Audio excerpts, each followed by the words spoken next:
आज हम बात करने लगे हैं मसला कश्मीर के हवाले से। ठीक है जी, आज हम देखेंगे कि जो कश्मीर है इसका एक्चुअली में प्रॉब्लम क्या है, इसको हम देखेंगे कि इसका पास्ट क्या रहा, अभी इस टाइम पे क्या हो रहा है और फ्यूचर इसका क्या हो सकता है या पॉसिबल सॉल्यूशंस जो हैं वो क्या हो सकते हैं इसके। ठीक है, वैसे तो अगर बात की जाए पॉसिबल सॉल्यूशंस की तो खैर पिछले 73 सालों से जो है इसके पॉसिबल सॉल्यूशंस के ऊपर ही काम हो रहा है, लेकिन कोई भी पॉसिबल सॉल्यूशन नहीं हुआ। और उसके पीछे सबसे जो बड़ा रीज़न है वो रीज़न है हिंदुस्तान का, यानी कि इंडिया जो है वो सबसे बड़ा प्रॉब्लम है। अब यहाँ पे हम अनबाइस्ड होके बात करेंगे, यानी कि ना इंडिया की साइड पे ना पाकिस्तान की साइड पे, तो खुद फैक्ट एंड फिगर्स जो हैं वो बोलेंगे कि एक्चुअल में प्रॉब्लम कहाँ पे आ रहा है। ठीक है, कहाँ पे पाकिस्तान का प्रॉब्लम है, कहाँ पे पाकिस्तान जो है वो नहीं चाह रहा ये इशू सॉल्व हो, और कहाँ पे इंडिया जो है वो नहीं चाह रहा कि इशू सॉल्व हो। और बीच में जो है ना फ़ौज लटकी हुई है, और एक जो कश्मीरी बेचारे हैं, सबसे बड़ा इशू जो है वो कश्मीरियों का है कि पिछले 73 सालों से अगर हम ये कहें कि पाकिस्तान और इंडिया, चाहे इंटरनल पॉलिटिक्स है या चाहे जो है वो जो भी इश्यूज़ हैं, ठीक है, तो उसकी वजह से जो है कश्मीरी जो ख़ुद जो है वो 73 सालों से सफ़र कर रहे हैं और बहुत ज़्यादा सफ़र कर रहे हैं। तो आज हम इसे डिस्कस करेंगे। तो इसमें हम सबसे पहले जो है वो बात करेंगे जी, देखेंगे कश्मीर इशू है क्या, इसकी लोकेशन और जोग्राफी की बात करेंगे, हिस्ट्री ऑफ कश्मीर थोड़ी सी देखेंगे हम, इसमें प्रिंसली स्टेट्स देखेंगे इंडिया के अंदर के उस टाइम पे क्या जो है वो लॉ पास हुआ, कश्मीर का इशू क्या कहाँ से स्टार्ट हुआ, स्टैंड स्टिल एग्रीमेंट क्या था, फर्स्ट कश्मीर वॉर की बात करेंगे, यूएन रेजोल्यूशंस देखेंगे, डिक्सन रिपोर्ट देखेंगे, और उसके बाद हम स्टेप बाय स्टेप जो है वो डिस्कस करेंगे डिकेड्स के हिसाब से कि भाई किस किस डिकेड के अंदर जो है वो क्या क्या प्रोग्रेस हुई कश्मीर इशू के हवाले से, और कहाँ पे जो है वो प्रॉब्लम बनी रही। और 2019 के बाद जब स्पेशल स्टेटस जो है वो ख़त्म किया कश्मीर का इंडिया ने, तो उसके बाद जो है वो कश्मीर का क्या जो है वो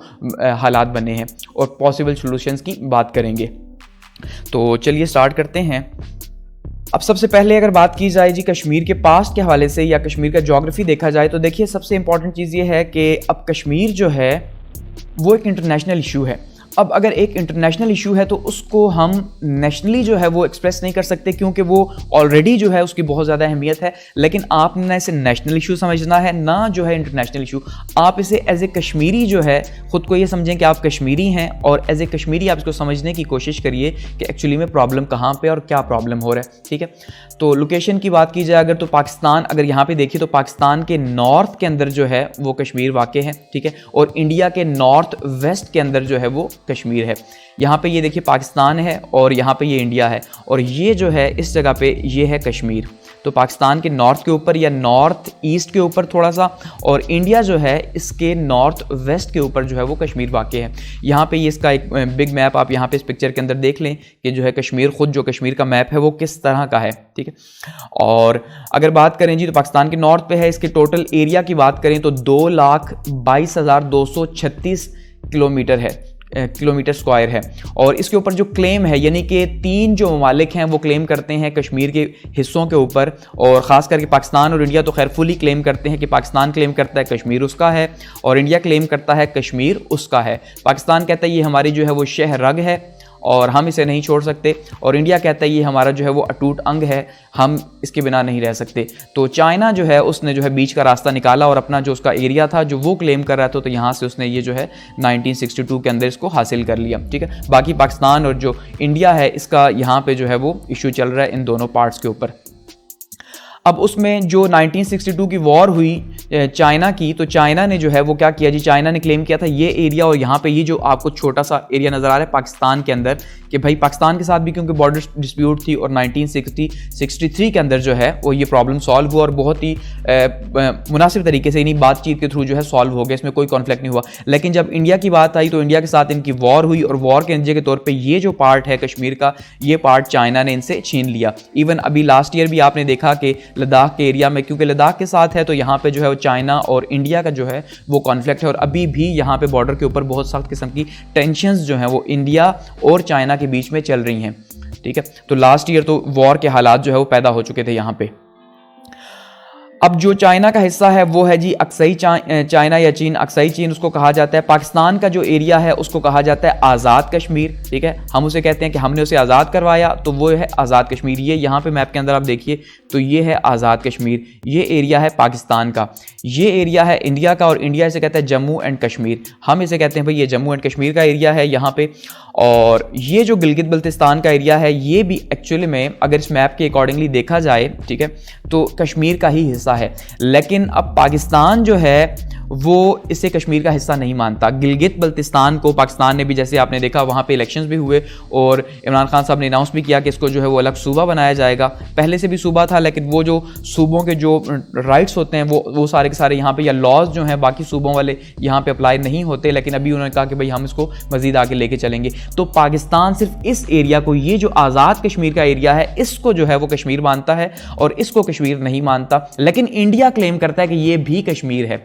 और हमें ये सारे का सारा कश्मीर चाहिए, इंडिया ये कह रहा है। जबकि दूसरी साइड पे पाकिस्तान जो इंडिया का लद्दाख का एरिया है, ठीक है, इसको कश्मीर का हिस्सा नहीं मानता। बिल्कुल वैसे ही जैसे कि गिलगित बल्तिस्तान को हम नहीं मानते, तो इंडिया इसको जो है वो कश्मीर का हिस्सा नहीं मानता। और इंडिया कहता है कश्मीर जो है वो यहाँ पे ये इशू है, ये जो एरिया है ये कश्मीर का है, ये जो लद्दाख का एरिया है ये कश्मीर का हिस्सा नहीं। लेकिन पाकिस्तान इसे भी क्लेम करता है। अब हालात ये हैं कि पाकिस्तान ये कहता है कि ये पूरे का पूरा, यानी लद्दाख समेत जो है इसको मिला के ये एरिया पूरे का पूरा कश्मीर हमारा है। क्यों? क्योंकि यहाँ आबादी जो है वो मुसलमानों की, और यहाँ पे जब भी जो है वो रेफरेंडम करवाया जाएगा तो रेफरेंडम के थ्रू फैसला आएगा कि भाई इन्होंने पाकिस्तान के साथ शामिल होना है, जो ऑलरेडी वो आवाम कह चुकी है। जबकि इंडिया ये कहता है कि जो महाराजा हैं, ठीक है, महाराजा जो थे गुलाब सिंह,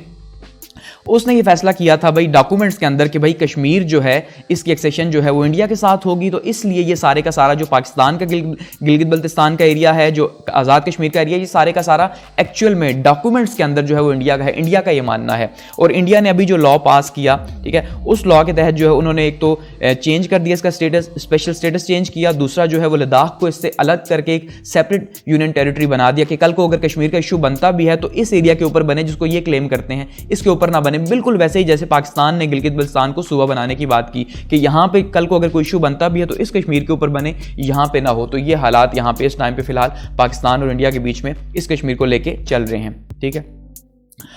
अब बात करते हैं जी टोटल सी पॉपुलेशन की। तो 2001 के सर्वे के अकॉर्डिंगली जो है वो 10.1 मिलियन जो है इसकी पॉपुलेशन है, यानी तकरीबन कोई 1.25 करोड़ के करीब, ठीक है, इसकी आबादी है। और 97, ये 80 अभी तो ये 97 ही है, लेकिन 87% यहाँ पे मुस्लिम्स हैं। और अगर बात करें कश्मीर की हिस्ट्री की कि एक्चुअली में जो है कश्मीर का जो ओल्ड स्टेटस है वो क्या रहा इससे पहले के, ये जो हम लेके बैठ के हैं एक साइड पे पाकिस्तान और दूसरी साइड पे इंडिया, कश्मीर हमारा है, कश्मीर हमारा है, लेकिन एक्चुअल में इससे पहले जो है वो क्या चल रहा था और कश्मीर किस तरह की स्टेट थी। तो सबसे पहले अगर बात की जाए कश्मीर के नाम के ऊपर, तो इसके ऊपर मुख्तलिफ किस्म की आरा जो हैं वो पाई जाती हैं। कुछ लोग ये मानते हैं कि जो इसका नाम है ये है काशी। यहाँ के जो लोग थे जो स्टार्ट के अंदर आके यहाँ पे BC के ज़माने में, ठीक है, हज़रत ईसा अलैहिस्सलाम से पहले बिफोर क्राइस्ट जो है यहाँ पे आके रहे, तो वो काशी लोग थे, तो उनके ऊपर इसका नाम पड़ा कश्मीर। ये कुछ लोगों का मानना है। इसी तरह से जो इंडियंस मानते हैं, जो हिंदू खास करके मानते हैं, वो इसे मानते हैं ये एक डेसिकेटेड लैंड है, यानी कि एक इंतहाई खुश्क किस्म की ज़मीन वो इसे मानते हैं। अब खुश्क किस्म की ज़मीन से जो है वो कहते हैं जी का मतलब वाटर, ठीक है, पानी, और शिमेरा मतलब डेसिकेट, यानी कि एक ऐसी जगह जहाँ पे पानी ना हो, जहाँ पे पानी के बाद वो आपने देखा हो दलदल सी बन जाती है, पपड़ी टाइप की, उस तरह का जो है ये मानते हैं कि उस तरह का है। और फिर इनका ये मानना है कि फिर जो है ना वहाँ पे जो बारामूला का इलाका है उनका,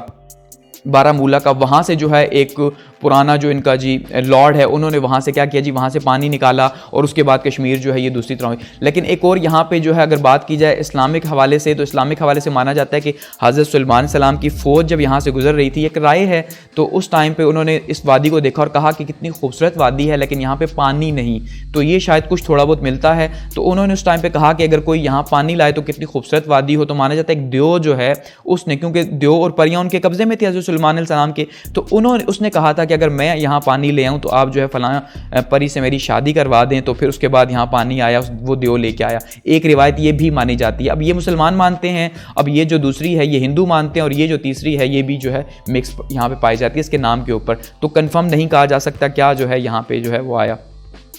अब अर्ली रिलीजन की बात करें तो ऑब्वियसली सबसे पहले यहाँ पे हिंदुइज्म था, क्योंकि हिंदुस्तान के अंदर है तो ऑब्वियसली यहाँ पे हिंदुस्तान में सबसे पहले हिंदू ही मौजूद थे, ठीक है। और उसके बाद जो है जब बुद्धिज़्म आया तो बुद्धिज़्म जो है 400 BC और 300 BC में, तो उस टाइम पे जो है यहाँ पे बुद्धिज़्म स्प्रेड हुआ, क्योंकि यहाँ पे साथ में जो एरिया है, अगर यहाँ इस नीचे वाले मैप में आप देखें तो ये जो तिब्बत का एरिया है और ये जो यहाँ पे नेपाल और भूटान है, तो यहाँ पे बुद्धिज़्म अभी इस टाइम पे रिलीजन है इनका, तो यहाँ पे भी जो है ये साथ में स्प्रेड हुआ उस टाइम के अंदर। उसके बाद यहाँ पे 13वीं सेंचुरी के अंदर जो है वो माना जाता है कि इस्लाम जो है फर्स्ट टाइम आया। यहाँ पे जब मुसलमानों का रूल स्टार्ट हुआ तो यहाँ पे आहिस्ता आहिस्ता लोग मुसलमान होना स्टार्ट हुए, और फिर साथ में सूफियों ने जो है वो हज़रत बुलबुल सरकार और इस तरह के जो है सूफिया ने जो है बहुत इंपॉर्टेंट रोल प्ले किया कश्मीर में इस्लाम फैलाने में। मुग़ल एम्पायर का ये पार्ट रहा। अकबर ने जो है सबसे पहले जो है अकबर द ग्रेट, उसने इसे फ़तह किया 1586 टू 1751 तक जो है ये इस रूल के अंदर रहा। उसके बाद मुग़ल रूल के अंदर, उसके बाद अफ़गान रूल के अंदर ये चला गया, और अफ़गान रूल के अंदर जो दुरानी एम्पायर थी, ठीक है जी, अहमद शाह अब्दाली का जो पोता था, तो अहमद शाह अब्दाली के पोते की जो यहाँ पे एम्पायर थी, तो उसके अंदर जो है यहाँ पे ये गई, और 1751 से लेके 1890 तक, यानी 1756 से 1819 तक जो है ये गई जी दुरानी एम्पायर के पास, यानी कश्मीरियों अफगान के पास। और उस टाइम पे दुरानी एम्पायर पे माना जाता है यहाँ पे 22 जो है वो इंडिपेंडेंट स्टेट्स थी, छोटी छोटी, और यहाँ पे 22 इंडिपेंडेंट स्टेट्स में से 16 जो है वो मुसलमान थी और 16 जो है वो हिंदू थी। ये इस तरह की कोई डिवीजन थी दुरानी एम्पायर के टाइम पे। उसके बाद क्या हुआ जी, अब दुरानी एम्पायर से जो है ये ट्रांसफ़र हो गया सिख रूल को, और रंजीत सिंह जो है जिसकी हुकूमत थी सिखों का, जिसने सबसे पहले यहाँ पे जो है हुकूमत बनाई थी, तो सिखों की हुकूमत कायम की, तो उस टाइम पे सिख हुकूमत में जो है ये चला गया, और 1819 में जो है रंजीत सिंह ने जो है इसे दुरानी एम्पायर से हासिल किया, क्योंकि रंजीत सिंह जो खुद है वो एक्चुअली में सबसे पहले दुरानी एम्पायर का जो है वो गवर्नर रहा, या जिसे राजा के टाइटल से लाहौर के तख्त के ऊपर बिठाया गया, ठीक है। तो उसी वजह से फिर इसने जब दुरानी एम्पायर कमज़ोर होने लगी अफगानिस्तान के अंदर, तो इसने क्या किया रंजीत सिंह ने, तो इसने आहिस्ता आहिस्ता फतूहात स्टार्ट कर दी, जिसमें अटक को फतह किया, पेशावर को फतह किया, मुल्तान को फतह किया, और साथ में कश्मीर को भी 1819 के अंदर जो है वो फतह कर लिया। फिर 1819 से 1846 तक जो है ये महाराजा रंजीत सिंह के अंडर या उसके अंडर, क्योंकि 1839 के अंदर रंजीत सिंह की तो खुद डेथ हो गई, लेकिन वो डायनेस्टी जो है वो वही चल रही थी फिलहाल सिखों की, ठीक है। उसके बाद क्या हुआ जी कि फर्स्ट सिख वॉर हुई इंग्लिश के साथ, ठीक है जी, यानी एंग्लो जो वॉर हुई, एंग्लो सिख वॉर, तो उसके अंदर क्या हुआ, जो कंपनी के साथ इनकी वॉर थी, तो उसमें सिखों को जो है वो शिकस्त हुई। अब सिखों को जब शिकस्त हुई तो सिखों के ऊपर जो है वो जुर्माना डाला गया कि भाई आप पैसे दें, तो उसके के तौर पे जब उनके पास पैसे नहीं थे तो सिखों से जो है वो कश्मीर ले लिया गया, ठीक है। तो कश्मीर ले लिया गया और कश्मीर को जो है वो बेच दिया गया। वहाँ का जो गवर्नर था उस टाइम पे, जो कि असल में रंजीत सिंह के अंडर ही उस टाइम पे जो है वो गवर्नर था, तो उसी को हाकिम बना दिया गया, जो एक राजपूत जो है फैमिली से ताल्लुक़ रखता था, गुलाब सिंह, ठीक है। इस गुलाब सिंह को जो है वो बेच दिया गया, और इसको फिर कहा जाता है डोगरा डायनेस्टी, इसी वजह से कहा जाता है डोगरा रूल। तो ये जो डोगरा डायनेस्टी है ये स्टार्ट हुई जी 1846 के बाद, जब गुलाब सिंह को 1 मिलियन के अंडर जो है वो ट्रीटी ऑफ लाहौर के अंडर जो है बेच दिया गया कश्मीर, या फिर 7.5 करोड़ के अंदर कुछ लोग मानते हैं, लेकिन जो है ना 1 मिलियन भी इसे माना जाता है ट्रीटी। तो हरी सिंह जो है वो 1925 के अंदर जो है उसका महाराजा बना, और उसके बाद जो है जिस टाइम पे इंडिपेंडेंस हुई यानी 1947 के टाइम पे, तो उस टाइम पे जो है ये हरी सिंह ही जो है वो इसका महाराजा था, जो कि 1952 तक रहा। उसके बाद फिर इसका बेटा कारा सिंह जो है वो वहाँ का जो है वो सदर बन गया, वहाँ का जब सिस्टम चेंज हुआ इंडिया के एक्सेशन के थ्रू, ठीक है। तो ये कुछ इंट्रोडक्शन का। आगे बढ़ते हैं और बात करते हैं जी कश्मीर इशू की, कि जो मसला है एक्चुअली में कश्मीर इशू का, ये स्टार्ट कहाँ से हुआ, क्यों कश्मीर इशू का मसला स्टार्ट हुआ, कि जब इसका जो पास्ट है वो इतना शानदार रहा, इवन ये सबसे बड़ा जो है वो सूबा माना जाता है कश्मीर जो है, जब कंपनी का रूल था, और उससे पहले भी काफ़ी ज़्यादा खुशहाल था और लोग आज़ाद रह रहे थे। सबसे बड़ी बात यह है लोग आज़ाद रह रहे थे, लेकिन इस टाइम पे जो है वो लोग ग़ुलाम हो चुके हैं और ग़ुलामी के अंदर जो है वो रह रहे हैं, ठीक है। तो अब उसमें 3 जून प्लान जो था, यानी 3 जून का जो मंसूबा था, तो 3 जून के मंसूबे के तहत क्या कहा गया, जिसे इंडिपेंडेंस प्लान भी कहा गया, कि उसके तहत ये कहा गया कि भाई पाकिस्तान और इंडिया जो है इनको 2 आज़ाद रियासतें बनाया जाए, और जो इलाके हैं वो जहाँ पे मुसलमानों की आबादी ज़्यादा है वो सिंपली वो पाकिस्तान के अंदर शामिल होंगे, और जहाँ पे हिंदुओं की आबादी ज़्यादा है वो इंडिया के अंदर शामिल होंगे। ये तो हो गई उन इलाकों की बात जहाँ पे ब्रिटिश रूल था, यानी कि जहां पे अंग्रेजों ने कब्जा किया हुआ था, ये उनकी बात हुई। लेकिन इसी के बीच में जो है जो प्रिंसली स्टेट्स थी, जो कि शाही रियासतें थी, जहां पे जो है वो प्रिंस का पूरा सिस्टम एक चला रहा था बादशाही का, तो वो इंडिपेंडेंट थी। तो उनको ये कहा गया कि आपकी अपनी मर्जी है, आप अपनी चॉइस के ऊपर जिसके साथ भी शामिल होना चाहें, यानी आप अगर पाकिस्तान के साथ शामिल होना चाहती हैं तो ठीक है, आप पाकिस्तान के साथ शामिल हों, और हिंदुस्तान के साथ अगर शामिल होना चाहते हैं तो हिंदुस्तान के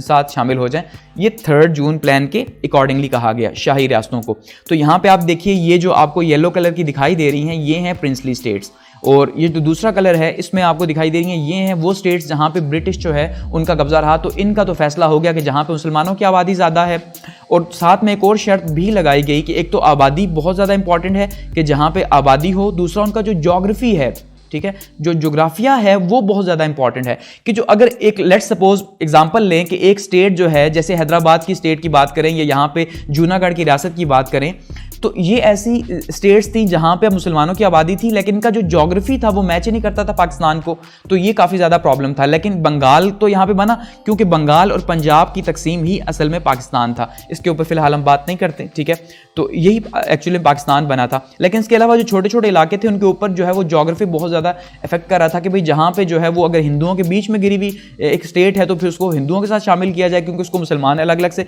मैनेज तो कर नहीं सकते कि यहाँ पे भी एक पाकिस्तान हो, यहाँ पे भी एक पाकिस्तान हो, यहाँ पे भी हो, यहाँ पे भी हो, तो ये तो ऐसे हो नहीं सकता। तो साथ में जो ज्योग्राफी जिसके साथ अटैच है उसको जो है वो प्रेफर किया जाएगा, एक तो आबादी, दूसरा ज्योग्राफी। तो ये जो प्रिंसली स्टेट्स थी, इनमें से आधे जो है, आधे से ज़्यादा जो है वो इंडिया के साथ शामिल हो गई, और कुछ जो पाकिस्तान की साइड पे थी वो पाकिस्तान के साथ शामिल हो गई। तो यहाँ पे ये जो जम्मू एंड कश्मीर आपको दिखाई दे रहा है, इसका प्रॉब्लम पैदा हो गया। अब उसकी वजह यह है कि यहाँ प्रॉब्लम इस वजह से पैदा हुआ कि उसके 2 से 3 रीजंस थे। अब सबसे पहला रीज़न क्या था कि यहाँ की जो आबादी थी, अगर उसकी बात की जाए, आबादी की बात की जाए, वो तो 77% उस टाइम पे मुसलमान थे। इसका मतलब आबादी तो मुसलमानों की थी, तो आबादी के लिहाज से इसे शामिल होना था पाकिस्तान के साथ। इवन अगर ज्योग्राफी की बात की जाए तो इसके सारे के सारे जो ज़मीनी रास्ते हैं वो भी पाकिस्तान के साथ हैं, इससे जो दरिया निकलते हैं इवन वो भी जो है पाकिस्तान के अंदर बहते हैं। तो हर चीज़ ये बता रही है कि कश्मीर ने पाकिस्तान के साथ ही शामिल होना था। एक न्यूट्रल होकर बात करते हैं, 22 से हट के, तो पाकिस्तान के साथ शामिल होना था। दूसरी साइड पे इंडिया से सिर्फ एक रास्ता है इसका, पठानकोट से, ठीक है, और कोई रास्ता है ही नहीं। और ऊपर से आबादी जो है वो भी हिंदुओं की नहीं है ज़्यादा, मुसलमानों की आबादी ज़्यादा है। सिर्फ ये है कि इसका जो महाराजा था, ठीक है, गुलाब सिंह, तो गुलाब सिंह खुद जो है वो हिंदू था और राजपूत था, तो इस वजह से उसकी जो कोशिश थी कि भाई ये इंडिया के साथ शामिल हो। सबसे बड़ा इशू यहाँ पे ये बना, यानी कि सिर्फ महाराजा के बेस के ऊपर जो है महाराजा ने सारे का सारा इशू क्रिएट किया, और इसने जो है उस टाइम पे फैसला किया कि इंडिया के साथ शामिल होना, यहाँ से प्रॉब्लम पैदा हुआ। तो खैर जब ये फैसला किया गया कि भाई जिसने जिसके साथ शामिल होना है, पाकिस्तान के साथ या इंडिया के साथ, वो शामिल हो जाए, तो उस टाइम पर प्रिंसली स्टेट्स थी 564 या 562 के करीब प्रिंसली या शाही रियासतें मौजूद थी। अब जब कश्मीर का फैसला हुआ तो कश्मीर के फैसले से पहले लॉर्ड माउंटबेटन जो हैं वो 5 दिन जो है वो गुजार के आए जी, कहाँ पे जी, कश्मीर के अंदर। लॉर्ड माउंटबेटन जो कि इंडिया के governor general, first governor general भी बने और आखिरी जो है वो वाइसराय भी थे हिंदुस्तान के, ठीक है, जिनको आखिरी वाइसराय बना के भेजा गया, जिन्होंने डिवीजन प्लान दिया था एक्चुअली में। तो 19 जून 1947 को लॉर्ड माउंटबेटन भी वहाँ पे गए, और कुछ कॉन्स्पिरेसीज हैं, अब ये कंफर्म मैं नहीं कह रहा, कुछ कॉन्स्पिरेसीज हैं कि इन्होंने जो है वो महाराजा को यकीन दिलाया कि अगर वो पाकिस्तान के अगर शामिल नहीं होना चाहता पाकिस्तान के साथ, क्योंकि महाराजा को प्रेशर था मुसलमानों की तरफ से, ठीक है, तो अगर वो मुसलमानों पाकिस्तान के साथ शामिल नहीं होना चाहता और इंडिया के साथ शामिल होना चाहता है, तब भी उसे सपोर्ट किया जाएगा, ठीक है। उसके बाद फिर जब महाराजा के इरादों का कुछ आइडिया हुआ मुसलमानों को, तो मुसलमानों ने पूंछ के मकाम से जो है वो क्या कर दिया जी, रिवॉल्ट कर दिया। ये पहली बगावत थी, यानी कि जो सिख आर्मी थी यहाँ पे, सॉरी, इसकी जो महाराजा की आर्मी थी, उस आर्मी के खिलाफ जो है बगावत हो गई, उस आर्मी के खिलाफ झगड़ा स्टार्ट हो गया यहाँ पे, और ये 5 दिन तक ये चलता रहा। उसके बाद क्या हुआ कि महाराजा ने क्या किया जी, स्टैंड स्टिल एग्रीमेंट जो है वो एक कर लिया कि भाई मुआहिदा जारिया एक किया कि फिलहाल, क्योंकि 12 को किया तो 15 अगस्त को जो है वो इंडिपेंडेंस की डेट थी, तो ये कहा गया महाराजा की तरफ से कि फिलहाल का मतलब ये है कि अभी जो है आप मुझे टाइम दें, ना मैं पाकिस्तान के साथ शामिल होना चाहता हूं और ना पाकिस्तान इंडिया के साथ शामिल करना चाहता हूं, तो फिलहाल हम जैसा हमारा स्टेटस है एक इंडिपेंडेंट स्टेट के हवाले से आप इसी तरह इसको कैरी करें, उसके बाद हम डिसाइड करेंगे किसके साथ शामिल हों। लेकिन क्योंकि अब रिवॉल्ट यहाँ पे स्टार्ट हो चुका था और एक वॉर जो है वो फौज के साथ लगी हुई थी, यानी कि एक आर्मी जो है महाराजा की आर्मी, उसके साथ जो है यहाँ पे मुजाहिदीन जो थे उनकी एक वॉर स्टार्ट हुई थी, और वो जो रिवॉल्ट था वो आहिस्ता आहिस्ता बढ़ता जा रहा था मुसलमानों की तरफ से, क्योंकि उन्हें आइडिया हो चुका था महाराजा क्या डिसीजन ले रहा है। अब ऐसे में जब रिवॉल्ट बढ़ा, यहाँ से खास करके मुजाहिदीन जो हैं शुमाली इलाका जात से, ये भी हेल्प के लिए पहुंचे वहाँ के मुसलमानों की। तो उस टाइम पे जो है महाराजा की फ़ौज के साथ, यानी एक साइड पे मुजाहिदीन थे और दूसरी साइड पे महाराजा की फ़ौज थी, तो इनके बीच में मुकाबला होता रहा। जब आहिस्ता आहिस्ता मुजाहिदीन आगे बढ़ना स्टार्ट हो गए तो ऐसे महाराजा ने क्या किया जी, इंडिया से हेल्प मांग ली। अब देखें, हेल्प पहले मांगी लेकिन डॉक्यूमेंट बाद में साइन किया। उसके बाद जो है फिर 27 अक्टूबर 1927 को जो है वो इंडिया के साथ अलायंस का ऐलान भी कर दिया। अब यहाँ पे एक इंटरेस्टिंग बात ये है कि माना जाता है कि 26 को इसने अनाउंस किया महाराजा ने 26 अक्टूबर को कि भाई मुझे जो है वो इंडिया के साथ अलायंस करना, और इंडिया को कहा मैं आपके साथ अलायंस करना चाहता हूँ। ठीक है, पंडित नेहरू से बातचीत हुई। अब 26 को अनाउंसमेंट हुई और एक ही दिन के अंदर जो है 27 को डॉक्यूमेंट भी साइन हो गया। तो कश्मीर से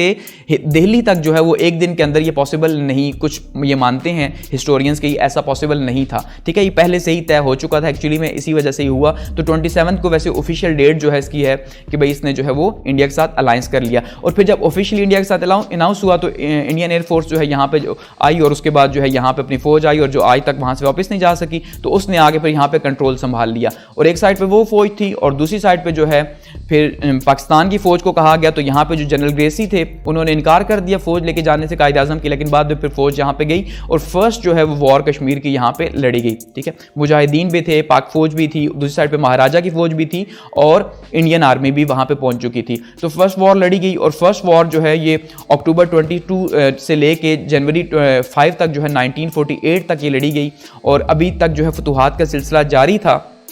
आपस की। और उसके बाद क्या हुआ जी कि इंडिया जो है ये इशू लेके चला गया यूएन के पास। 1 जनवरी 1948 को इंडिया ये इशू कहाँ लेके चला गया जी, यूएन के पास। और यूएन सिक्योरिटी काउंसिल जो है उसने वहाँ पे डिसीजन लिया कि सबसे पहले तो आप सीज फायर करें, यानी जो जहाँ पे मौजूद है वहीं पे स्टॉप हो जाए। ठीक है, जिस जगह पे आप मौजूद हैं, जितना जो है वो मुसलमान आगे बढ़ चुके हैं वहाँ पे स्टॉप हों और जहाँ पे इंडिया है वहीं पे स्टॉप हो जाए। दूसरा जो है आप आपस में म्यूचुअल एग्रीमेंट करें, कोई मुआयदा करें जिसके तहत इसका फैसला हो। और तीसरा जो है कोई प्लेबिसाइड करें, ये और सबसे इंपॉर्टेंट चीज़ रेफरेंडम जो है उसके थ्रू जो है वो आप इसका फैसला करें। यानी कि कश्मीर की जो अवाम है उससे जो है आप पूछें कि वो किसके साथ शामिल होना चाहती है। अब यहाँ पे फर्स्ट टाइम जो है यूएन जो है वो आवाम को बीच में लेके आ गई कि भाई आप जो है, यानी इंटरनेशनल फोरम के ऊपर भी फर्स्ट टाइम गया तो उन्होंने भी ये डिसीजन दिया कि ऐसा नहीं कि महाराजा ने फैसला कर दिया तो बात खत्म, क्योंकि महाराजा का फैसला आवाम नहीं मान रही। तो इसका मतलब ये है कि आप आवाम से पूछें कि वो किसके साथ शामिल होना चाहती है और आवाम के अकॉर्डिंगली रेफरेंडम करवाएं। तो उस टाइम पर तो रेफरेंडम की हामी भरी, लेकिन उसके बाद हमने देखा कि रेफरेंडम आज तक जो है वो 2021 आ गया लेकिन कोई रेफरेंडम नहीं हो सका। तो यहाँ पे ये फर्स्ट वॉर जो है पाकिस्तान की और इंडिया की यहाँ पे स्टॉप हो गई कश्मीर इशू के ऊपर। लेकिन कश्मीर का कोई भी फैसला नहीं हो सका सिवाय इसके कि जहाँ तक पाकिस्तान आर्मी पहुंची तो उसे कश्मीर जो है वो आज़ाद कश्मीर कहा गया, क्योंकि वो आज़ाद करवा लिया जहाँ पे आज मुजफ्फराबाद है और हमारा कंट्रोल। और दूसरी साइड पर जो है वो जम्मू एंड कश्मीर जो है वो आज वैसे ही मौजूद है। ठीक है, वो कंट्रोल आज भी इंडिया के पास है। तो ये उस टाइम का यहाँ पे इशू वहीं पे मौजूद है, जहाँ था वहीं पे है। आगे बढ़ते हैं और उसके बाद बात करते हैं जी, यूएन ने इसके ऊपर 2 रेजोल्यूशंस जो हैं वो पास की, यानी 2 करारदादे जो हैं वो यूएन इसके ऊपर पास कर चुका है और ये कह चुका है कि आप रेफरेंडम करवाएं। आप जब तक रेफरेंडम नहीं करवाएंगे तो आवाम की मर्जी जो है वो सामने नहीं आएगी। तो इंडिया ये जानता है। अब देखिए यहाँ पे बायस्ड होने की जरूरत नहीं है। सिंपल बात ये है कि जब 77% उस टाइम पे मुसलमान थे तो ऑब्वियसली रेफरेंडम के थ्रू उन्होंने किसके साथ इल्हाक का फैसला करना है, पाकिस्तान के साथ। इसी वजह से तो रिवॉल्ट स्टार्ट हुआ था, सिंपल। तो इसमें तो कोई दो राय है ही नहीं, तो रेफरेंडम नहीं हो सका। एक जो है वो 13 अगस्त 1948 को रेजोल्यूशन पास की गई और दूसरी जो है 5 जनवरी 1949 को जो है करारदाद जो है वो पास की गई। यानी 2 करारदादें जो है वो यहाँ पे पास हुई। उसके बाद भी गाए बगाए करारदादें पास होती रहीं। ठीक है, और इंडिया ने जो है इस दौरान क्या किया जी, आर्टिकल 370 जो है अपने कॉन्स्टिट्यूशन के अंदर ऐड किया 26 नवंबर 1949 को जो है, और कश्मीर जो है इसको एक स्पेशल स्टेटस दे दिया। अब स्पेशल स्टेटस यहाँ पे क्या दिया कि यहाँ पे स्पेशल स्टेटस ये दिया कि भाई आप एक रियासत के तौर पे हमारे साथ शामिल हो रहे हैं, जैसे बाकी रियासतें जो हैं वो शामिल हो रही हैं। इस टाइम पे भी 7 स्टेट्स इंडिया के अंदर जो है वो 7 शामिल हैं। तो कहा जो रियासत के तौर पर शामिल हो रहे हैं तो इसका मतलब आप आज़ाद होंगे, आपकी जो आज़ादी है उसका मुकम्मल तौर पर ख्याल रखा जाएगा। क्योंकि यहाँ पे जब आर्टिकल 370 शामिल किया गया तो उसमें सिर्फ 3 चीजें थी कि एक ये कि डिफेंस, दूसरा एक्सटर्नल अफेयर्स जो बैरूनी आपके मामलात हैं, और तीसरा कम्युनिकेशन जो है। ठीक है, ये इंडियन गवर्नमेंट के पास रहेगी। बाकी सारे के सारे जो इश्यूज हैं वो रियासत के पास रहेंगे। इसका मतलब रियासत जो है वो अपनी आज़ादी को बरकरार रखेगी, आपने सिर्फ डिफेंस जो है इसका कंट्रोल करना है। ये मुआहिदा हुआ।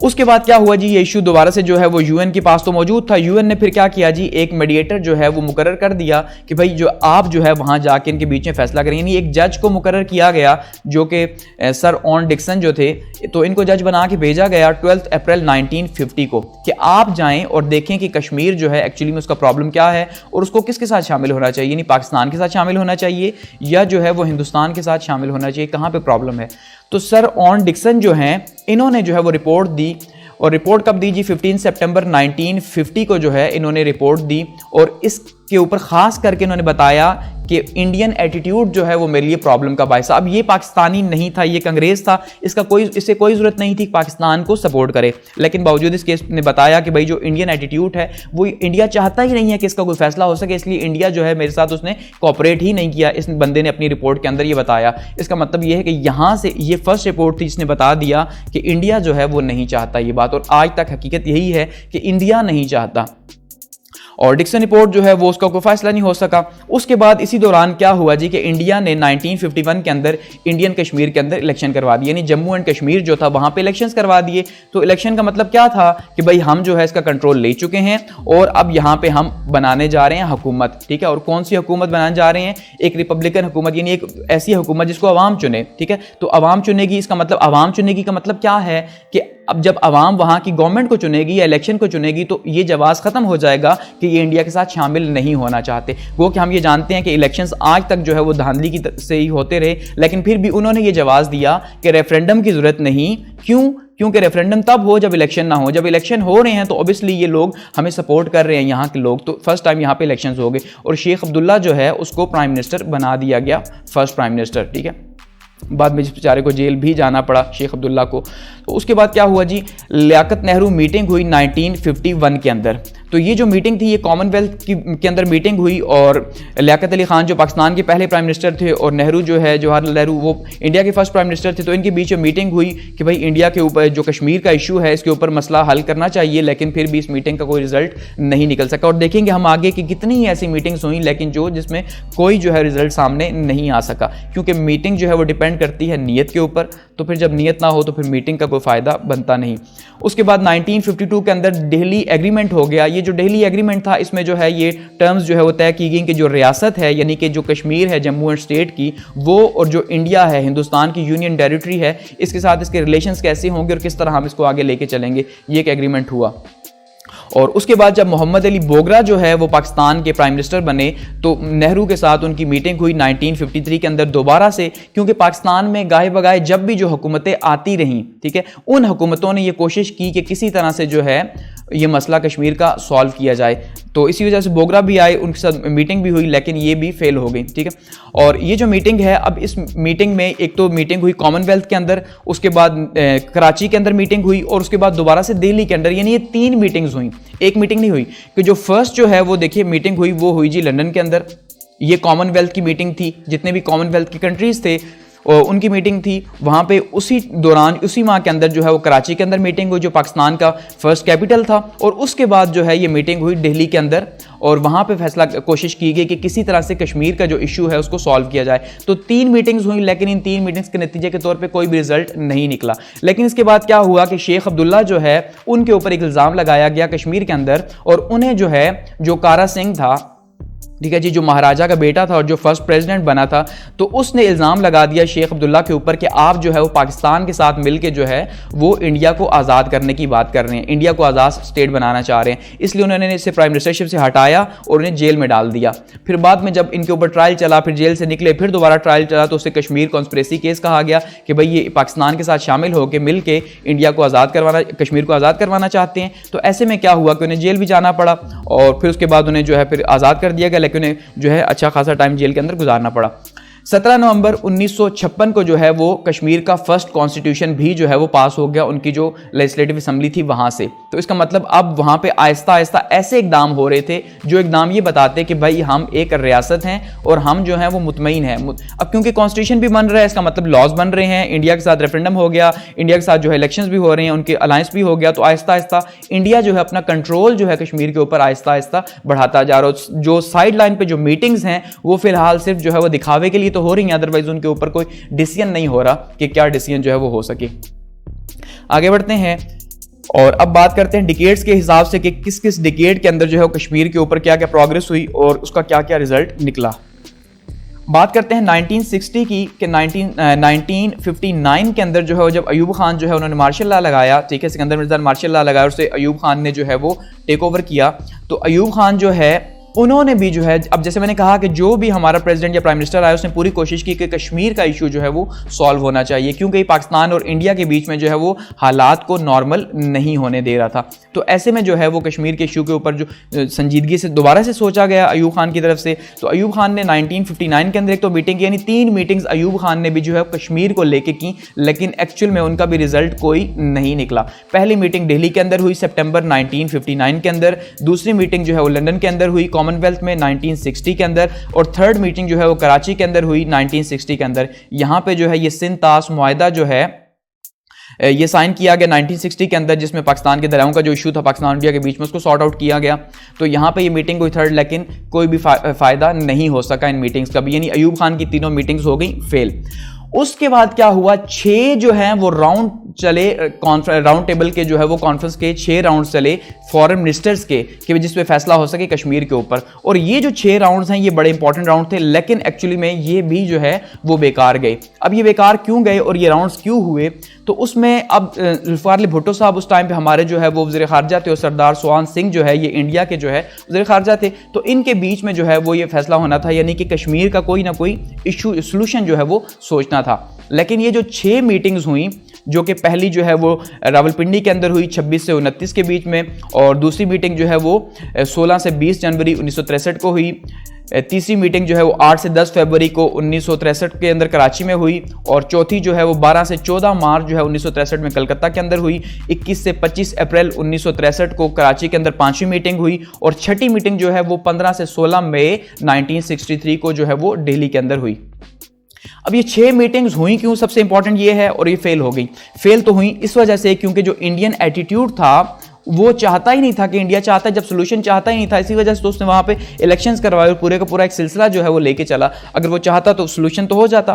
तो अब यहाँ पे ये मीटिंग्स इस वजह से हुई क्योंकि इसके पीछे जो है वो यूएस और यूके का बहुत ज़्यादा प्रेशर था। एक तो कॉमनवेल्थ का बहुत ज़्यादा प्रेशर था, ठीक है, यूके की तरफ से, दूसरा जो है वो यूएस का प्रेशर था। और यूएस का प्रेशर क्यों था, उसके पीछे जो है वो रीज़न था, एक तो रशिया यानी कोल्ड वॉर एक तो रीज़न था, और दूसरा उसके पीछे जो है वो चाइना जो है वो रीज़न था। देखिए मीटिंग स्टार्ट होती है 1962 के अंदर, और 1962 के अंदर ही जो है इंडिया का जो है वो बॉर्डर डिस्प्यूट होती है चाइना के साथ, कि चाइना जो है उसके डिस्प्यूट का पूरी जंग होती है इंडिया की चाइना के साथ। तो वहां पे जो है ये फैसला किया जाता है यूएस के अंदर कि अगर हमने ये इशू सॉल्व ना करवाया तो नतीजा क्या होगा कि चाइना को जो है वो पाकिस्तान ज्वाइन कर लेगा, क्योंकि उस टाइम पे चाइना की हालत ऐसी तो थी नहीं जैसे आज चाइना जो है सुपर पावर बना हुआ है, ये इकोनॉमिक पावर है, तब तो ऐसा नहीं था, नया नया आज़ाद हुआ था। तो ऐसे में जो है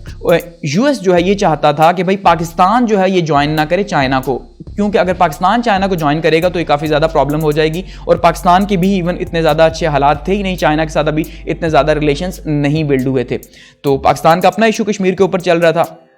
ऐसे में जो है वो यूके और यूएस दोनों ने जो है वो सपोर्ट किया कि पाकिस्तान कहीं जो ट्रीटी है, खास करके सेंटो की जो ट्रीटी है, कहीं उससे बाहर ना हो जाए। क्यों? क्योंकि अगर सेंटो की ट्रीटी बाहर हो गया तो इसका मतलब जो है रशिया को आज़ादी मिल जाएगी आगे बढ़ने की, और आज़ादी मिलेगी तो इसका मतलब जो है वो सोशलिज्म जो है या कम्युनिज्म जो है वो तेज़ी से स्प्रेड करेगा और अमेरिका जो है वो लॉस में जाएगा। तो ऐसे में अमेरिका जो है वो ये चाहता था कि पाकिस्तान उसके साथ रहे और इंडिया के ऊपर अटैक ना करे, चाइना को सपोर्ट ना करे, ठीक है। ऐसे में जो है इस वजह से इन्होंने प्रेशराइज किया और ये मीटिंग्स करवाई गई। तो ये 6 राउंड्स हुए, 6 मुख्तलिफ राउंड्स, लेकिन ये 6 राउंड्स जो है वो एट द एंड फेल हो गए। और हर बार जो है इसका इशू यही निकला कि इंडिया जो है वो इसका सोल्यूशन नहीं चाहता, ठीक है। उसके बाद क्या हुआ जी, जब ये फेल हुए तो फिर आगे मामलात बढ़े और उसके बाद 1965 की जो है वो वॉर हो गई, यानी कि 1965 की जो जंग है वो भी कश्मीर की वजह से ही हुई। अब जब कश्मीर का सोल्यूशन फेल हो गया तो यहाँ पे जो जुल्फिकार अली भुट्टो थे उन्होंने फिर जो है एक प्लान बनाया जिसके तहत कश्मीर को उनका ये इरादा था कि आज़ाद करवाया जाए। गो के जो कि ऐसा तो हो नहीं सका, लेकिन ये एक वॉर जो है प्लान की गई और ऑपरेशन जिब्राल्टर के नाम से जो है वो अगस्त 1965 के अंदर जो है वो एक ऑपरेशन जो है वो लॉन्च किया गया। तो उसके अलावा बॉर्डर के ऊपर जो है ये इशू स्टार्ट हो चुके थे अप्रैल से सितंबर तक 1965 तक। तो उसके बाद जब ऑपरेशन जिब्राल्टर हुआ, जिसका मकसद यही था कि भाई इंडियन ऑक्यूपाइड कश्मीर जो है यानी जम्मू एंड कश्मीर, वहां पे जो है वो जाके कब्जा किया जाए, लेकिन ऐसा पॉसिबल नहीं हुआ और नतीजे के तौर पे 6 सितंबर को जो है वो एक फुल फ्लेज वॉर जो है पाकिस्तान के मशरकी बॉर्डर के ऊपर जो है वो भारत ने लॉन्च कर दी। उसके नतीजा फिर हमने देखा कि दोनों के लिए बहुत अच्छा नहीं था। गो कि ये जो वॉर हुई ये सेकेंड वॉर थी जो कश्मीर के ऊपर हुई। उसके बाद बात करते हैं जी इसके बाद जो है वो मुआहिदा ताशकंद हुआ जो 1966 के अंदर हुआ, ताशकंद डिक्लेरेशन। लेकिन उसके अंदर कोई खास बात कश्मीर के हवाले से नहीं की गई, सिर्फ ये कहा गया कि दोनों ममालिक जो है वो आपस के जो प्रॉब्लम्स है उन्हें मिल के म्यूचुअली जो है वो सॉल्व करेंगे। अब बात करते हैं जी 1970s की और देखते हैं कि कश्मीर का क्या इशू रहा। यहाँ पे जब अयूब खान की गवर्नमेंट चली गई, याह्या खान का उस टाइम पे दौर था, तो याह्या खान का दौर आया और उस टाइम पे हमारा जो इशू था सबसे बड़ा वो क्या था जी, बांग्लादेश के साथ चल रहा था। नतीजे के तौर पे जो है 1971 की वॉर हुई और बांग्लादेश हमसे जो है वो जुदा हो गया, ठीक है। यानी जो वेस्ट पाकिस्तान ईस्ट पाकिस्तान था वो बांग्लादेश बन गया उस टाइम पे, तो यहाँ पे ये वॉर दोबारा से हो गई। अब वॉर तो इंपॉर्टेंट नहीं थी, लेकिन अब वॉर में जो भी हुआ उसके बाद कश्मीर के हवाले से जो इंपॉर्टेंट था वो था जी शिमला एग्रीमेंट, क्योंकि इस वॉर के ऊपर जो है वो पाकिस्तान के तकरीबन जो है वो 93,000 के करीब जो है सिविलियंस और फौजी जो है उनको भारत ने पकड़ लिया, ठीक है। भारत जंगी कैदी बना के ले गया। अब जब जंगी कैदी हुआ तो यहाँ पे उस टाइम पे गवर्नमेंट चेंज होकर आ चुकी थी जी, क्योंकि इलेक्शंस हुए थे और इलेक्शंस के बाद हमने देखा कि जो जुल्फिकार अली भुट्टो हैं वो पीपल्स पार्टी के तहत जो है वो यहाँ पे प्राइम मिनिस्टर बने हैं। तो उस टाइम पे मार्शल एडमिनिस्ट्रेटर थे फिलहाल। उसमें ऐसा क्या हुआ जी कि उसमें शिमला कॉन्फ्रेंस जो है वो 2 to 3 जुलाई 1972 को जो है वो इंडिया के शिमला के अंदर जो है ये साइन की गई। अब शिमला कॉन्फ्रेंस जो है इसमें एक तो अयूब खान जुल्फिकार अली भुट्टो जो है वो फौजियों को आज़ाद करवा के लाए। दूसरा इसके अंदर ये कहा गया कि भाई जो कश्मीर का इशू है उसके ऊपर भी बात की गई और कहा गया कश्मीर का इशू जो है वो एक तो हम बाहमी बातचीत से सॉल्व करेंगे और दूसरा सबसे इंपॉर्टेंट चीज़ हम किसी थर्ड पार्टी को इसमें नहीं लाएंगे। अब ये एक बहुत ही इंपॉर्टेंट चीज़ थी जो कि उस टाइम पे जुल्फिकार अली भुट्टो को माननी पड़ी, क्योंकि उस टाइम पे वॉर के हालात की वजह से पाकिस्तान के ऊपर बहुत ज्यादा जो है वो प्रेशर था और 93,000 के फौजी जो है वो इंडिया के पास थे, तो ये माननी पड़ी। अदरवाइज थर्ड पार्टी अगर नहीं होगी बीच में तो थर्ड पार्टी के अलावा तो ये फैसला हो ही नहीं सकता कश्मीर का, इन दो की वजह से। यानी पाकिस्तान और इंडिया अगर आपस में फैसला करें तो ये तो इनकी ईगो का इशू है, तो ये तो सॉल्व हो ही नहीं सकता थर्ड पार्टी के बिना। तो ऐसे में जो है ये कहा गया कि भाई हम जो है वो ये बायलैटरल रिलेशंस रखेंगे, आपस की बातचीत करेंगे। और उसी टाइम पे जो सीज फायर लाइन थी जो 1948 के अंदर जो है तय हो गई थी, जहां पे पाकिस्तान और इंडिया जो है वॉर स्टॉप की थी फर्स्ट वॉर, तो उसको लाइन ऑफ कंट्रोल कह दिया कि भाई फिलहाल इसी को हम बॉर्डर मानेंगे और यही हमारा बॉर्डर है, ना आप इसे क्रॉस करेंगे और ना हम इसे क्रॉस करेंगे। एक ये शिमला एग्रीमेंट के अंदर हुआ। आगे बढ़ते हैं जी और बात करते हैं 1980s की, क्योंकि 1970 के में जो है उसके अलावा जो है कोई खातर ख्वाह ऐसी कोई कामयाबी हासिल नहीं हो सकी और यहाँ पे जो है इंटरनल डिस्प्यूट्स काफ़ी ज़्यादा चलते रहे। नेशनलाइजेशन की पॉलिसी हुई और यहाँ पे इश्यूज चले और मार्शल लॉ लगा। तो उसके बाद बात करते हैं 1980s की। तो 80s में जो है वो कश्मीर की अगर बात करें तो कश्मीर पे क्या हुआ, सबसे पहले जो सियाचिन ग्लेशियर था फिलहाल, जिसको जो अंग्रेज़ हैं, ठीक है, जो इंग्लिश वाले थे, उन्होंने क्या किया जी, इसको तकसीम नहीं किया और ना ही बताया कि ये किसके हिस्से में है, ठीक है। तो इस वजह से 1984 में जो इंडिया है उसने सियाचिन ग्लेशियर के ऊपर कब्जा कर लिया, तो सियाचिन ग्लेशियर के। और उसके बाद 1988 के अंदर जो सार्क की कॉन्फ्रेंस हुई, तो उस सार्क की कॉन्फ्रेंस में जो है वो बेनज़ीर भुट्टो जो पाकिस्तान की प्राइम मिनिस्टर थी उस टाइम पे, ठीक है, और दूसरी साइड पे जो है वो राजीव गांधी जो है वो इंडिया के प्राइम मिनिस्टर थे। तो इनके बीच में जो है वो माना जाता है काफ़ी खुशगवार माहौल के अंदर जो है वो मुलाकात हुई और इस मीटिंग में जो है बात की गई कश्मीर के हवाले से। तो माना जाता है कि जो राजीव गांधी थे वो देख के मुस्कुराए जो है वो बेनज़ीर को, और ये कहा कि कश्मीर का जो इशू है वो तो सॉल्व हो चुका। यानी वो तो इनके अकॉर्डिंगली, इंडिया के अकॉर्डिंगली, राजीव गांधी जो है उनके अकॉर्डिंगली कश्मीर का इशू सॉल्व हो चुका, उस पर हम कौन सी बात करेंगे जब बेनज़ीर भुट्टो ने बात करनी चाहिए। तो गो कि यहाँ पे ये ज़रूर कहा गया कि कश्मीर के अंदर जो है वो पाकिस्तान जो मिलिटेंसी है उसको सपोर्ट नहीं करेगा और बेनज़ीर भुट्टो ने इसके ऊपर जो है वो हामी भरी कि हम ऐसा कुछ भी नहीं करेंगे। लेकिन उसके बाद क्या हुआ, अगले ही साल 1989 के अंदर जो है वो मुजाहिदीन जो है वहाँ पे उनकी अपराइजिंग स्टार्ट हो गई और अगले जो 10 साल हैं काफ़ी ज़्यादा खौफनाक रहे वो कश्मीर के हवाले से, क्योंकि अगले 10 सालों में कश्मीर के अंदर मुजाहिदीन का बहुत ज़्यादा जोर रहा। यहाँ पे जो है इसके ऊपर इल्ज़ाम भी लगा कि जो पाकिस्तान है वो एक्चुअली में इनको ट्रेन कर रहा है, पाकिस्तान के अंदर इनके ट्रेनिंग कैंप्स है और यहाँ पे एक लंबा सिलसिला शुरू हो गया कि भाई अब जब कश्मीर का फैसला नहीं होना तो फिर वहाँ पे कश्मीरी मुजाहिदीन जो हैं वो सामने आ गए कि अब हम जो है अपना फैसला खुद ही करते हैं। तो फिर वहाँ पे ये माना जाता है कि ISI जो है वहाँ पे उनको ट्रेन करती रही, फंडिंग करती रही। गो कि इसके अभी कोई शवाहिद नहीं, लेकिन इंडिया का ये इल्ज़ाम था इंडिया की तरफ से कि भाई पाकिस्तान ऐसा करता है, और ये इसके बाद बहुत ज़्यादा हो गया। यानी कि 1 साल पहले जो है वो पाकिस्तान और इंडिया के हालात ठीक हुए, और उसके बाद 1 साल के बाद दोबारा से जो है वो हालात शदीद किस्म के ख़राब हो गए। उसके बाद 1990 के अंदर जो है, क्योंकि मैंने कहा 10 साल काफ़ी ज़्यादा टफ रहे कश्मीर के अंदर, तो 1990 के अंदर कश्मीर में जो है वो फिर काफ़ी ज़्यादा किलिंग भी हुई, यहाँ पे बहुत ज़्यादा शहादतें हुई और बहुत ज़्यादा यानी कश्मीर के हालात ख़राब रहे। उसके बाद 29 जुलाई 1998 को जो है वो कोलंबो के अंदर जो है वो सार्क की जब कॉन्फ्रेंस हुई, तो दोबारा से वहाँ पे कश्मीर की बात की गई, क्योंकि सार्क की जब कॉन्फ्रेंस हुई वहाँ पे जो है बात तो की गई, लेकिन एक्चुअली में सार्क के अंदर जो है वो सबसे इंपॉर्टेंट चीज़ ये है कि हिंदुस्तान जो है उसी की मोनोपोली है, वही पावरफुल है। इस वजह से जो है वो सार्क के जो बाकी कंट्रीज़ हैं वो दबे लफ्ज़ों में बात तो करते हैं, लेकिन खुल के कोई भी कश्मीर को सपोर्ट नहीं करता, ठीक है। तो इस वजह से यहाँ पर भी इसका कोई फैसला नहीं हो सका बातचीत। उसके बाद लाहौर डिक्लेरेशन जो है 1999 के अंदर जो है ये साइन हुआ, और उस टाइम पे अटल बिहारी वाजपेयी और नवाज शरीफ के बीच में, ठीक है। और फरवरी 20 को 1999 को जो है ये लाहौर डिक्लेरेशन साइन हुआ, जिसके अंदर ये कहा गया कि कश्मीर की जो मसला है इसे बातचीत के थ्रू हल किया जाएगा, और सबसे इंपॉर्टेंट चीज़ जो है हम कश्मीर को छोड़ के बाकी बहुत से मामलात हैं जिनके ऊपर बातचीत कर सकते हैं, लेकिन कश्मीर का इशू भी हम बातचीत के थ्रू सॉल्व करेंगे, और पाकिस्तान और इंडिया अपने रिलेशंस को नॉर्मल करने की कोशिश करेगा। यानी यहाँ पर दोबारा से कश्मीर के लिए कुछ ना कुछ ट्राई हुआ। उसके बाद क्या हुआ, म्यूचुअल टॉक्स पे यहाँ कहा गया, लेकिन इसके बाद कारगिल वार स्टार्ट हो गई। यहाँ पे जनरल मुशर्रफ साहब जो हैं उन्होंने जो है वो कारगिल वार स्टार्ट कर दी, और उनका फिर दोबारा से वही ख्याल था कि किसी तरह से अगर हम कारगिल का जो है वो एक रूट कट कर दें, वहाँ पे जाके चौकियों पे कब्जा कर लें, जिस टाइम पे जो सर्दियों में जो है वो भारतीय फौजी जो है नीचे आते हैं, तो उस टाइम पे उन्होंने प्लान बनाया। लेकिन कारगिल वार जो है वो भी एक ऑपरेशन था, गो कि छोटा सा पाकिस्तान आर्मी की तरफ से,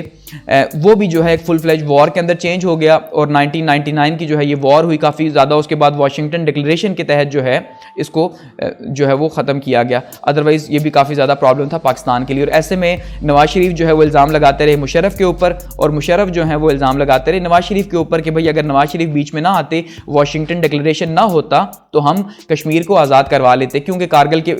पे यहाँ इनका कब्जा हो चुका था, और तकरीबन 130 के करीब जो चौकियाँ थीं उस पर भी कब्जा हो चुका था, और बहुत ज़्यादा आगे जा चुकी थी पाकिस्तानी फ़ौज, ठीक है। और मुशर्रफ जो है मानते हैं, जबकि नवाज शरीफ ये मानते हैं कि मुशर्रफ ने उन्हें बताए बगैर जो है ये पूरे का पूरा इशू जो है वो वहाँ पे लेके गए और उस तरह से ऑपरेशन करवाया, तो ये भी काफ़ी ज़्यादा हालात ख़राब हुए। तो मई से जुलाई ये इशू चलता रहा, यानी कि वो हालात जो पहले थोड़े से नॉर्मल हुए थे फिर से ख़राब हो गए कश्मीर के ऊपर। उसके बाद जो है वो क्या हुआ जी,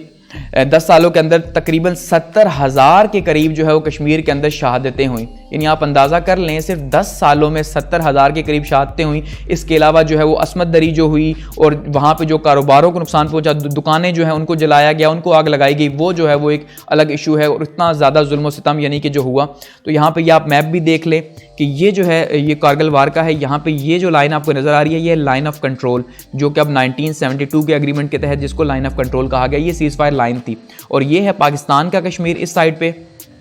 ये साइड पे जो है जम्मू एंड कश्मीर है। तो यहाँ पे ये है कारगिल, ये काफ़ी ज़्यादा जो है वो इंडिया की साइड पे अंदर आके यहाँ पे ये कारगिल आता है। तो यहाँ पे जो है कैप्चर किया गया और कोशिश की गई कि ये जो इनका हाईवे है इसको यहाँ से तोड़ा जाए, इसका लिंक जो है, ताकि यहाँ पे जो फौज है वहाँ उसकी पहुँच ना हो सके। लेकिन बाद में हमने देखा कि फिर वो उसका क्या रिजल्ट निकला। आगे बढ़ते हैं और बात करते हैं 2000 की। और 2000 के अंदर अगर हम बात करें कि क्या इंपॉर्टेंट हुआ, तो उसमें सबसे पहले 2001 के अंदर जो है वो आगरा समिट जो है ये काफ़ी ज़्यादा इंपॉर्टेंट था, क्योंकि जब 1999 के अंदर मार्शल लॉ लगा और नतीजे के तौर पे नवाज शरीफ को घर भेज के मुशर्रफ जो हैं वो पाकिस्तान के चीफ एग्जीक्यूटिव बने। तो चीफ एग्जीक्यूटिव बने तो मुशर्रफ ने भी दोबारा से कोशिश की हालात को नॉर्मल करने की। तो ऐसे में जो है वो आगरा समिट जो है वो 14 से 16 जुलाई 2001 को हुआ, और माना जाता है ये काफ़ी ज़्यादा सीरियस जो है मीटिंग्स थी, और ये काफ़ी ज़्यादा राउंड्स थे इन दो दिनों के अंदर जो है वो कश्मीर इशू के ऊपर, जिसमें जो है वो एक साइड पे जो है वो अटल बिहारी वाजपेयी थे और दूसरी साइड पे जो है प्रेसिडेंट मुशर्रफ थे। यहाँ पे आपको पिक्चर भी नज़र आ रही है, तो इसके अंदर जो है काफ़ी खुशगवार माहौल में है। लेकिन एक्चुअल में जो है यहाँ पे इस राउंड के अंदर ये फैसला करना था, लेकिन इंडिया जो है, इंडियन एटीट्यूड जो है यहाँ पे भी आड़े आया। उसकी वजह क्या थी कि ये जो है ये राउंड अकाउंट्स भी फेल हुए और उसकी वजह ये थी कि इंडिया जो है वो नेक्स्ट ईयर इलेक्शन करवाने लगा था 2002 के अंदर कश्मीर के अंदर। तो उसका फोकस था कश्मीर को आगे लेके जाना या उसको जैसे भी अपने साथ मिलाना या डेवलप करना है। तो वहां पे तो ये फिर क्वेश्चन पैदा नहीं होता था कि वो पाकिस्तान को कहे कि भाई ठीक है हम कश्मीर का फैसला करते हैं। और पॉसिबल सोल्यूशन क्या हो सकता था, उनकी आज़ादी का ही हो सकता था, तो ऐसा पॉसिबल नहीं था। तो ऐसे में ये आगरा समिट भी जो कश्मीर के ऊपर हुई ये भी जो है वो नाकाम हो गई। उसके बाद 2000 के अंदर की ही अगर बात करें तो 2008 के अंदर जो है मुंबई अटैक हुए और पाकिस्तान और इंडिया के हालात जो है एक बार फिर से जो है वो कशीदा हो गए। और ये जो मुंबई अटैक हुए ये 26 से लेके और 29 नवंबर 2008 तक जो है ये हुए और होटल ताज और मुंबई के अंदर ये अटैक्स हुए। और इसका जो इल्ज़ाम लगा वो लगा पाकिस्तान के ऊपर, क्योंकि उन्होंने कहा जी जमात उद दावा जो है, ठीक है, जमात उद दावा और साथ में जैश मोहम्मद जो है इन्होंने जो है माना कि अटैक्स किए, तो इसके पीछे जो है वो ISI इन्वॉल्व थी। इंडिया की तरफ से जो है वो इल्ज़ाम लगाया गया और इंडिया ने जो है ISI ने जो है उन्हें ट्रेन किया, यहाँ पर भेजा, तो ये सारा कुछ इशू हुआ। तो इससे पहले जो है अगर 2001 में ये हमारा इशू ये यहाँ बचा हुआ है, तो 2001 के अंदर जो पार्लियामेंट के ऊपर अटैक हुआ तो इससे भी जो है वो काफ़ी ज़्यादा हालात ख़राब हुए, लेकिन बाद में दोबारा से आगरा समिट यहाँ पे हुआ था। उसके बाद बात करते हैं जी 2010 की कि यहाँ पे उसके बाद क्या हुआ। तो उसमें जो है अब ये क्योंकि फाइनल फेज है तो उसमें अब देखते हैं जी कि 2010 के अंदर जो है वो अनरेस्ट एंड किलिंग्स हुई बहुत ज़्यादा कश्मीर के अंदर और बहुत शदीद किस्म की और बहुत सुअर किस्म की, क्योंकि वहाँ पे दोबारा से एक अपराइजिंग हुई थी मुजाहिदीन की इसी तरह से, जिसका इल्ज़ाम दोबारा से जो है वो पाकिस्तान के ऊपर लगा कि पाकिस्तान जो है वो उनको ट्रेन करके यहाँ पर भेज रहा है। 2013 के अंदर जो है वो प्राइम मिनिस्टर्स की दोबारा से मीटिंग हुई न्यूयॉर्क के अंदर और ये UN का जो जनरल असम्बली का इजलास था उसके अंदर जो है ये मीटिंग हुई थी मनमोहन सिंह की नवाज शरीफ साहब के साथ। और ये जो मीटिंग थी ये तकरीबन मान जाता है कि 1.5 घंटा जो है ये मीटिंग चलती रही और 1.5 घंटा ये मीटिंग चलती रही। तो इसके अंदर जो है ये कश्मीर के ऊपर बातचीत हुई, लेकिन फिर भी जो है इसका कोई सोल्यूशन नहीं निकल सका, यानी उस टाइम पे भी इसका कोई फाइनल फैसला नहीं हुआ। उसके बाद जो इंडिया ने जो हमसे बातचीत करनी थी वो कैंसिल कर दी 2014 के अंदर, ये इल्ज़ाम लगा के कि भाई पाकिस्तान जो है वो एक साइड से हमसे बात कर रहा है, दूसरी साइड से जो मिलिटेंट्स हैं उन मिलिटेंट्स को जो है वो सपोर्ट कर रहा है कश्मीर के अंदर, ये इल्ज़ाम लगाया गया। इस वजह से हम पाकिस्तान से मजीद बातचीत नहीं करते। तो वो बातचीत का जो सिलसिला शुरू हुआ था 2013 के अंदर वो 2014 में फिर से एंड हो गया। फिर 2016 के अंदर जो है वो पठानकोट का अटैक हुआ और उसके बाद जो है दोबारा से पाकिस्तान और इंडिया जो है इनकी फौजें हाई अलर्ट हो गई, फिर से हालात इंतहाई किस्म के कशीदा हो गए। पठानकोट ये वही इलाका है जहां से कश्मीर का जो है वाहिद ज़मीनी रास्ता है कश्मीर में एंटर होने का इंडिया की साइड पे, तो वहाँ पे ये अटैक हुआ। उसके बाद क्या हुआ जी 2016 के अंदर ही 8 जुलाई 2016 को बुरहान वानी जो है ये सामने आपको जिस नौजवान की पिक्चर दिखाई दे रही है, बुरहान वानी को जो है वो शहीद कर दिया गया। अब जब बुरहान वानी को शहीद किया गया, ये कमांडर था, ठीक है, हिजबुल मुजाहिदीन का और काफ़ी ज़्यादा एक्टिव कमांडर था। इसके ऊपर बहुत शदीद किस्म का कश्मीर के अंदर जो है वो प्रोटेस्ट हुआ और बहुत ज़्यादा जो है वो हालात ख़राब हुए और बहुत टाइम तक जो है वो हालात ख़राब रहे, क्योंकि इसके ऊपर इल्ज़ाम लगाया गया कि भाई ये पाकिस्तान की तरफ से था, इसको पाकिस्तान जो है हिजबुल मुजाहिदीन को फंडिंग कर रही है और सपोर्ट थी, और साथ में जो है ये इंडियन फौजियों को जो अटैक कर रहा था, तो उसकी शहादत के पीछे फिर बहुत ज़्यादा जो है वो इशूज़ वहाँ पर क्रिएट हुए कश्मीर के ऊपर। उसके बाद 2016 के अंदर पाकिस्तान इंडिया ने जो है वो कहा जी एक हमने सर्जिकल स्ट्राइक्स जो है वो पाकिस्तान के इलाके में की हैं। पाकिस्तान का जो कश्मीर का इलाका है वहाँ पे जो कैंप्स थे, ठीक है, कैंप किसके थे, ये जो ट्रेनिंग कैंप्स थे मुजाहिदीन के, वहाँ पे जो है हमने अटैक किया, सर्जिकल स्ट्राइक्स की और वहाँ पे बहुत से लोगों को हमने जो है वो मारा वहाँ पे, इंडिया का ये मानना था। तो उसके बाद फिर क्या हुआ जी, फिर पुलवामा अटैक हो गया 2019 के अंदर, यानी कि उसके बाद यानी 2019 की बात करें तो अभी जो हाल ही में हुआ लास्ट ईयर 1.5 साल पहले, तो पुलवामा अटैक हुआ। पुलवामा अटैक में क्या हुआ जी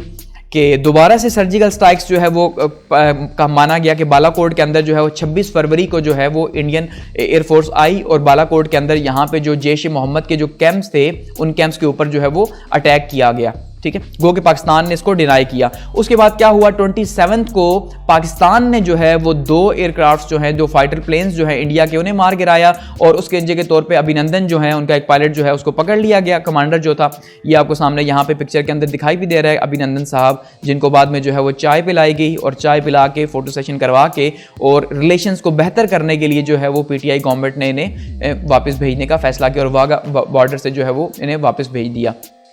तो इन्हें यहाँ पूछा। तो ये जो हालात है यहाँ पे भी बहुत ज़्यादा शदीद किस्म की टेंशन बनी रही और एक वॉर के हालात जो है वो बने रहे, लेकिन इंटरनेशनल जो है वो प्रेशर की वजह से वॉर में जो है वो काफ़ी ज़्यादा इशू था। लेकिन पाकिस्तान ने भी ये डिसाइड कर लिया था कि कहाँ कहाँ पे अटैक करना है, और इंडिया का माना जाता है उसने भी ये सोचा हुआ था कि हम वो जो है वो बहावलपुर वगैरह या दूसरे इलाकों के ऊपर जो है वो अटैक करेगा। तो बहुत ज़्यादा यहाँ पे हाई टेंशन जो है वो बनी रही इन 2 माह के अंदर। उसके बाद जी 1954 से लेके 2019 तक, अगस्त 2019 तक जो एक स्टेटस चल रहा था कश्मीर का एज ए स्टेट, उसको जो है इंडिपेंडेंट स्टेट वो ख़त्म कर दिया। 5 अगस्त 2019 को जो है वो एक प्रेसिडेंशियल ऑर्डर के थ्रू, जिसको बाद में असेंबली से पास करवा लिया गया, कश्मीर का जो स्पेशल स्टेटस था उसको जो है वो ख़त्म कर दिया गया। अब स्पेशल स्टेटस में हमने देखा था, जैसे कहा था कि भाई डिफेंस जो है, एक्सटर्नल अफेयर्स जो हैं और जो कम्युनिकेशन है ये सिर्फ इंडिया के पास रहेगी, बाकी यहाँ पे कोई आके जो है वो ज़मीन नहीं खरीद सकता, या फिर यहाँ पे जो है किसी को सिटीजनशिप नहीं मिल सकती, कोई जो है वो अपना डोमिसाइल यहाँ पे नहीं बनवा सकता, ठीक है। तो ये बातें जो है, और इसके अलावा बहुत ज़्यादा वो जो सिटीजनशिप के जो लॉज वगैरह हैं वो तय भी जो है वो किसने करने थे, स्टेट ने तय करने थे। तो इनको ख़त्म कर दिया जब स्पेशल स्टेटस को ख़त्म किया और आर्टिकल 35A को रिमूव कर दिया। तो इसके बाद क्या हुआ जी, वहाँ पे जो है वो लॉकडाउन हो गया, ठीक है। और ये जो लॉकडाउन है ये तकरीबन अभी भी जो है वो चल रहा है, कि कुछ नरमी है, लेकिन पिछले 6 माह जो है वो बहुत ज़्यादा सख्त किस्म का लॉकडाउन था, जिसके अंदर जो है वो किसी को भी घर से निकलने दिया गया। तो ये स्पेशल स्टेटस चेंज करके इंडिया ने ये कोशिश की कि इस कश्मीर को अपने साथ मिलाए, और जो लद्दाख का एरिया था उसको इंडिया ने कश्मीर से अलग करके एक और यूनियन टेरिटरी जो है उसको बना दिया, ताकि उसको कश्मीर के साथ अलायंस न किया जाए। उसके बाद से आपने देखा कि ये इशू जो है वो और ज़्यादा हाईलाइट हुआ, और ज़्यादा इंटरनेशनल हुआ। पाकिस्तान ने डिफरेंट फोरम्स के ऊपर जो है इसको उठाया, और ये जो उन्होंने लॉ पास किया था इसमें कहा कि 31 मार्च 2020 तक जो है ये लॉज वही चलेंगे जो स्टेट के लॉज हैं, लेकिन इसके बाद जो है वो सारे के सारे वो लॉज जो इंडियन लॉज हैं, इंडियन कॉन्स्टिट्यूशन जो है वो फुली जो है वो अप्लाई हो सकेगा कश्मीर के अंदर भी। तो जिससे सबसे बड़ा प्रॉब्लम ये होगा, कश्मीर की जो आबादी है जो इस टाइम पे तकरीबन 97% मुस्लिम है, या 87% आपसे कहें मुस्लिम हैं, तो वो सारे की सारी चेंज हो जाएगी, क्योंकि उसको इंडिया चेंज करने की कोशिश कर रहा है कि अगर इन फ्यूचर कल को रेफरेंडम करवाई भी जाए, जो इंडिया पहले भी बहुत दफ़ा कोशिश कर चुका है, तो उसको जो है वो वहाँ पे जो है वो बैलेंस किया जा सके, ठीक है। तो ये इस वजह से, क्योंकि अब लॉज जब चेंज हुए हैं तो स्टेट जो है वो इंडिपेंडेंट तो नहीं रही, अब इसका मतलब ये वो इंडिया के अंडर आ चुकी है, तो ये इसकी वजह से बहुत ज़्यादा जो है वो प्रोटेस्ट भी हुआ। तो ये जो है इस टाइम पे करंट वहाँ पे सिनेरियो बना हुआ है कि वहाँ पे एक बहुत ज़बरदस्त किस्म की जो है प्रोटेस्ट भी मौजूद है। इसके अलावा जो है वो कश्मीरी जो है वो कैद खाने के अंदर जो है वो बंद हैं। अब यहाँ पे अगर आप देखिए पॉसिबल सॉल्यूशंस की बात की जाए कि पॉसिबल सॉल्यूशंस क्या हैं,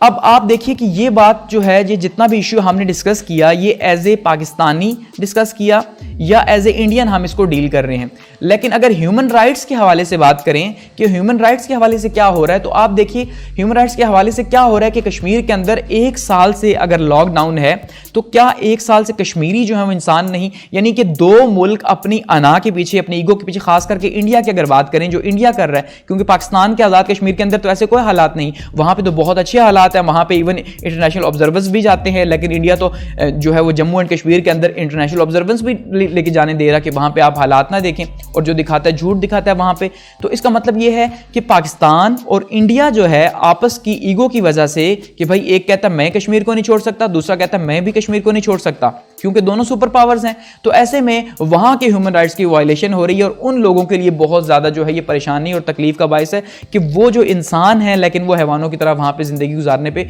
महरूम है, और उनकी कोई भी जो है फंडामेंटल राइट्स नहीं, वो राइट्स जो वो पैदाइश के टाइम पे अपने साथ लेके आए थे कि भाई हम आज़ादी से जीत सकते हैं, हम आज़ादी से काम कर सकते हैं, लेकिन ऐसा वहाँ पे कुछ भी नहीं।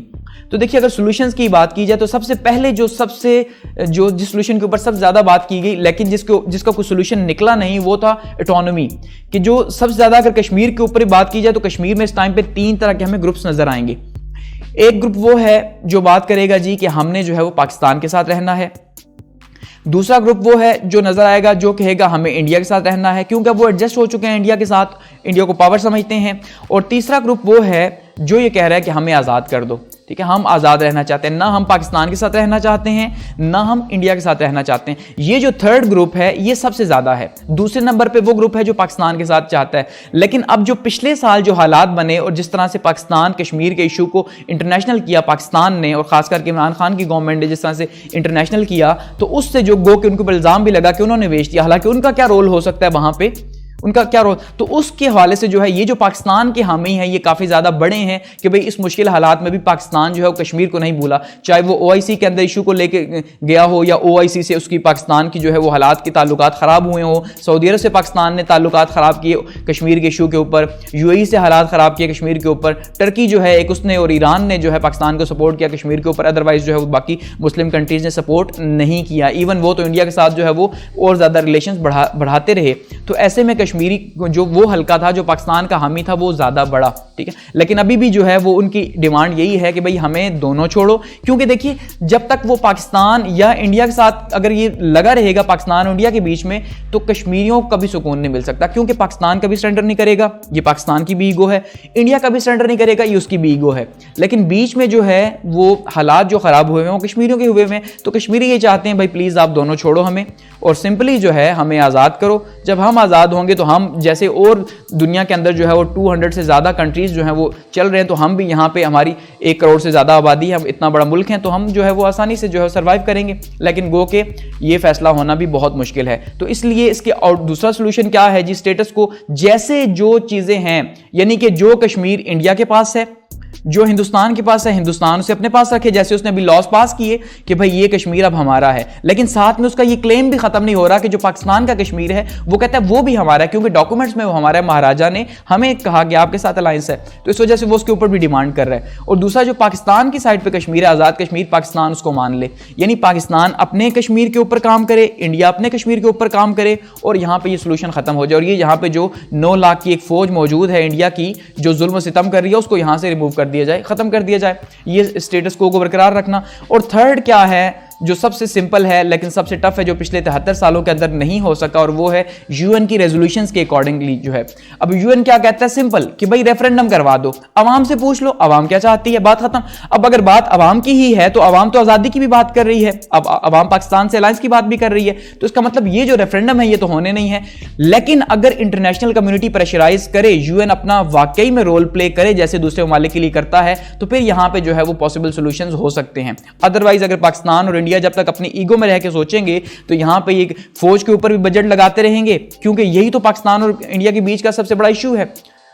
तो इस वजह से जो है ना फिर इसका सोल्यूशन भी नहीं होना। तो एक्चुअली में इसके यही 3 सोल्यूशन है, या तो यूएन की रेजोल्यूशंस के अकॉर्डिंगली, या फिर इसको इसी तरह से मान लिया जाए जो कश्मीर 73 सालों से जैसे माना जा रहा है कि भाई जो कश्मीर आपके पास है उसे आप मैनेज करें, आप उसे एडमिनिस्ट्रेट करें, जो पाकिस्तान के पास है पाकिस्तान करें, और तीसरा या फिर जो है वहाँ पर ऑटोनॉमी उनको दे दी जाए और एक अलग से मुल्क बना दिया जाए। ये इसकी पॉसिबल सोल्यूशंस हैं। तो यहाँ पे जो है इसको एंड करते हैं इस वीडियो को, और फीडबैक के लिए जो है वो कमेंट सेक्शन मौजूद है।